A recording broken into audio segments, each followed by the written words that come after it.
पहली बात ये है कि अभी ये जो हमने कामयाबी हासिल की है उसको कैसा देखना चाहिए। आने वाले दिनों में जेएसी का अदा का क्या होगा, हिस्सा क्या होगा, किरदार क्या होगा। तीसरी बात हमने ये भी बहस किया कि अभी जो डिवीज़न के लिए जो कमिटीज़ बना काम हो रहा है उसमें हम कैसा शामिल हैं। तो हमने ये बहस करके ये तय किया कि ये हासिल लोगों की लड़ाई के वजह से हुआ। तेलंगाना का आवाम की लड़ाई की कामयाबी है, आवाम की ज़ोरदार एक स्ट्रगल के वजह से हमने ये कामयाबी हासिल की, तेलंगाना हासिल। और इसमें अलग अलग संगठन का, जमात का, पार्टीज़ का भी अपना किरदारी है, उसको कोई कम करके देख नहीं सकते। जैसा टीआरएस है अपने पहले से तेलंगाना का मुद्दा उठा के एक पूरी पार्टीज़ के ऊपर एक दबाव डाले। और दूसरी बात जो है बीजेपी नेशनल लेवल पर सब पार्टीज़ को इकट्ठा करने में मजबूत एक मदद ले आने में उनका भी कोशिश रहा। और सीपीआई पार्टी ने इसको एक मोरल्स इसको एक एक्सेप्टेंस लाए पूरा नेशनल लेवल पर। और जैसा न्यू डेमोक्रेसी पार्टी ने एक लड़ाई में एक मिलिटेंट्स जुड़ाए अपने आप की पार्टिसिपेशन के ज़रिए, ये सारी चीज़ हुआ इसमें। और सब पार्टीज़ का अदाकारी को हम भूल नहीं, किरदारी को हम भूल नहीं सकते। और तीसरी बात ये रहा, जेएसी जो है अभी ये पॉलिटिकल पार्टी नहीं बन सकते, पॉलिटिकल रोल इसका कुछ भी नहीं रहते। हमेशा डेमोक्रेसी में, जमहूरियत में ऐसे संगठन प्रेशर ग्रुप की जैसा काम कर सकते हैं, लोगों को और पार्टीज और सरकार के बीच में एक कन्वेयर बेल्ट जैसा ये काम करते हैं। यहाँ की ओपिनियन सरकार तक ले जाते हैं और सरकार से एक अपने पॉलिसी पाने का एक डिसीजन ले आने का कोशिश करते हैं, लोगों को इंसाफ दिलाने का कोशिश करते हैं। ये काम करने के लिए जेएसी ज़रूर अभी रहेंगे, आगे काम करेंगे, लेकिन क्या काम करना, कैसा करना, हमारा तेलंगाना कैसा तरक्की होना, ये पूरे चीज़ों के ऊपर एक फ़ैसला करने के लिए हम जल्दी मिलने वाले हैं। एक विज़न प्रोग्राम हमें कायम करेंगे। अभी जो मौजूदा हालात में हमने ये जो सोचते हैं कि अपॉइंटेड डे जल्द से जल्द होना चाहिए, मतलब जल्द से जल्द डिवीज़न पूरा होना चाहिए। ये प्रेसिडेंट रूल अभी तो ज़रूरी हुआ क्योंकि यहाँ आंध्रा की लीडर्स तेलंगाना को रोकने की कोशिश में यहाँ कोई सरकार काम करना बहुत मुश्किल हो गया। और ये माहौल में मेरे ख्याल में कोई यहाँ सरकार चलाना मुश्किल हो गया और प्रेसिडेंट रूल ज़रूरी हुआ। लेकिन हम ये चाहते हैं जल्द से जल्द डिवीज़न हो और दोनों रियासतों में एक अलग रिप्रेजेंटेटिव गवर्नमेंट बने ताकि ये डिवीज़न पीसफुल और कॉन्स्टिट्यूशनल तरीके से हो सके। ये माहौल में हमने सोचा ये डिवीज़न में हम भी कुछ जिम्मेदारी उठाना बहुत ही ज़रूरी है। हम सब लोग मिलके कितना कमिटीज़ बने, क्या इश्यूज है, इनके ऊपर कैसा हमारा इंटरवेंशन रहना चाहिए, ये भी हम जल्द से जल्द तय करेंगे। एक सब कमेटी आज हमने कायम की है और हम ये सोचते हैं कि भद्राचलम की अलग और गाँवों को आंध्रा को ट्रांसफ़र करना ज़रूरी नहीं है। लेकिन ये सिर्फ तेलंगाना का मुद्दा नहीं है, ये ट्राइबल्स का, एनवायरमेंटल इश्यूज़ का, इसके ऊपर इसको एंगल से इसको देखना चाहिए और पूरे लोगों को मिलकर ये पूरी इश्यूज बताने का हमारा कोशिश ज़रूर रहेंगे। हम आज इसके बारे में भी कुछ फैसला करेंगे। और तीसरी बात हमने ये सोचा कि हम ये जो कामयाबी है ये आवाम की कामयाबी है। ये सब चीज़ जब इतना हम अच्छा जब कामयाबी हासिल की तो आगे जाके तेलंगाना को तरक्की ले आना भी हमारे लिए कोई मुमकिन बात नहीं, दिक्कत नहीं है। ज़रूर हम इसको कर सकते हैं, मुमकिन है हम सब मिलकर तेलंगाना की तरक्की भी ले आ सकते हैं। तो ये सारी चीज़ हमने आज बहुत लंबी दौर पर हमारा मीटिंग चला और ये पूरी इश्यूज़ के ऊपर हमने आज बहस करके ये डिसीजन हमने लिए। सब तेलंगाना मुसव्वदा पर ड्राफ्ट बिल के अंदर अमेंडमेंट्स के लिए 15 पॉइंट्स जेएसी उसको चेंज करने के लिए बोले थे। तो वो उसके अंदर बहुत सारी चीज़ों को जैसे का वैसा रखी तब्दीलियाँ नहीं है। उसमें स्पेशली ये है कि हैदराबाद को कंबाइंड कैपिटल 10 साल के वास्ते रखते और गवर्नर रोल यहाँ पे रहता। तो इसकी सख्ती के साथ जेईसी पहले भी मुखालिफत करी थी और आगे भी जाके जेईसी इसके वास्ते क्या रोल अदा करेंगे इसको ये टाइम को शॉर्ट करने के लिए।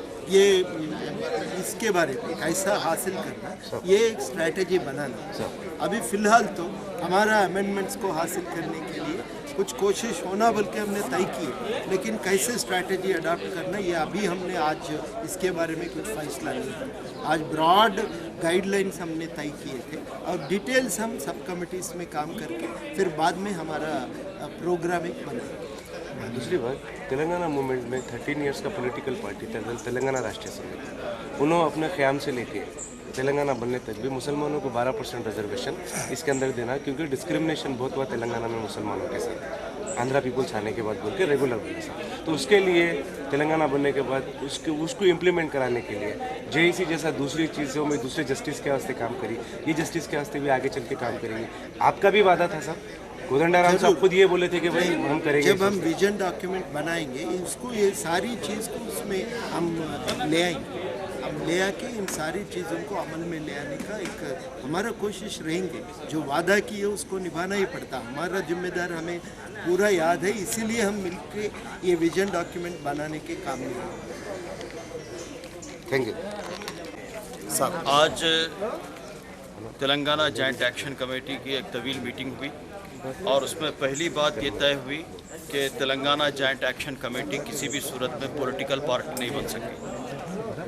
और दूसरी बात ये तय हुई कि उसने अपील किया है कि जो तेलंगाना के मुवाफिक पार्टियां हैं, सियासी पार्टियां, वो तेलंगाना जिद्दोजहद में जिन लोगों ने फ्रंट लाइन में रहकर काम किया है, वो अगर एस्पिरेंट्स हैं तो उनको तेलंगाना पार्टीज़ में एडजस्ट किया जाए और उनको टिकट दिया जाए। नंबर 3, ये भी बात तय हुई कि जो तेलंगाना मुखालिफ पार्टियां रहीं उनको और उनके वजूद को हम बर्दाश्त नहीं करते और उसको हम किसी भी सूरत में तेलंगाना से उखाड़ फेंकने की कोशिश करेंगे। और चौथी बात ये तय हुई कि एक विजन डॉक्यूमेंट हम अपना बनाएंगे और उसमें एक कॉमन मिनिमम प्रोग्राम हम बनाएंगे और वो कॉमन मिनिमम प्रोग्राम तमाम पॉलिटिकल पार्टीज़ के सामने रखेंगे। और फिर आइंदा मुस्तक़बिल में जेएसी की फिर एक तंजीम जदीद होगी, तामीर जदीद होगी, तंजीम जदीद होगी। उस तंजीम जदीद में आया सियासी पार्टियां रहेंगी या नहीं रहेंगी और कौन कौन रहेंगे और क्या पोलराइजेशन होगा, एक तवील गुफ्तगू के बाद में तय पाएगा। और लेकिन मुस्तक़बिल में जेएसी एक वाचडॉग का काम करेगी और जेएसी दिए हुए जो वादे हैं, बताए हुए जो ख्वाब हैं, उन ख्वाबों की ताबीर के लिए वो जिद्दोजहद करेगी, इंसाफ के लिए काम करेगी और जिस तरह मुसलमानों के लिए वादे किए गए हैं उन वादों की तकमील के लिए भी जेएसी जिद्दोजहद करेगी। ये आज एक टेंटेटिवली आज एक फ़ैसला आज की जेएसी में किया गया। सब बहसीत स्टीयरिंग कमेटी आपसे मेरा ये बोलना है कि अहद तो लेते, वादे तो करते सर, लेकिन पाबंद है इसका सब जवाब होना सर, पाबंद है का जवाब होना सर। पाबंद तो यही समझेंगे कि पाबंदी करेंगे, हमारे पास तो कोई ऐसा मेकनिज़म है नहीं। हाँ, अलबत्ता जिन लोगों ने वादा किया है अगर वो इख्तिदार के अंदर आते हैं तो हमने उनसे रास्त तौर पर पूछा कि आप 4% कोई बर्दाश्त नहीं कर पा रहे, 12% कैसे दे सकते हैं, उसका आप रोड मैप बताइए।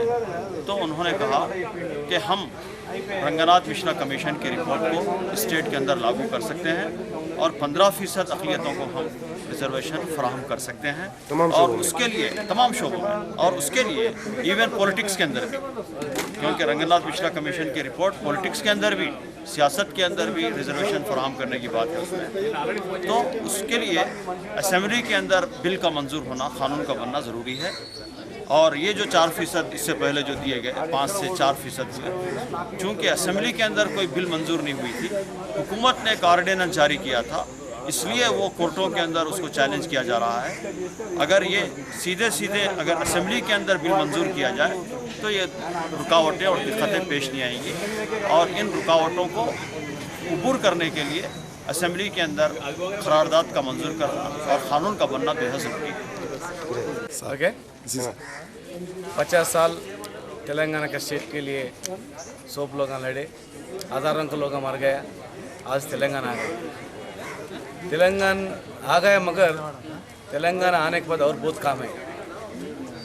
यूनाइटेड आंध्र प्रदेश में बीसी, एससी, एसटी, माइनॉरिटीज़ और ज़्यादा लोग एग्रीकल्चर पूरे नुकसान हुआ, वो पूरा अभी वो रिस्टोर करे तक हम लोग लड़े हैं। हर एक चीज़ में सब लोगों को इन्वॉल्व करना, तेलंगाना जैसे भी कैसा विजन कैसा रहना, आगे तेलंगाना में कैसा पॉलिटिक्स कैसा रहना। आज तक तेलंगाना के लिए कौन लड़े, कौन सा पार्टी लड़े, कौन तेलंगाना के लिए इन्वॉल्वमेंट हुआ, और उन लोगों से मिलके सब लोग तेलंगाना के लिए विजन डॉक्यूमेंट करना बोल के हम लोगों की सोचते। आज तक कोई नुकसान हुआ, कोई जना मर गया, उन लोगों का भी वो सुसाइड नोट्स भी हम लोग स्टडी करते और डाइंग डिक्लेरेशन भी हम लोग स्टडी करते। तेलंगाना एजेंडा भी वो एजेंडा रहना। आज उन लोगों का फैमिली पूरे भी हम हमारे बच्चे तेलंगाना के लिए मर गया, अगर क्या होता तेलंगाना बोल के उन लोग सोच रहे। और अनएम्प्लॉयमेंट भी ज़्यादा है इधर, यहाँ से दुबई, बॉम्बे, दूसरा जगह जाके भी वहाँ जी रहे। अच्छे पढ़े से लोग हम भी दूसरा जगह जा रहे।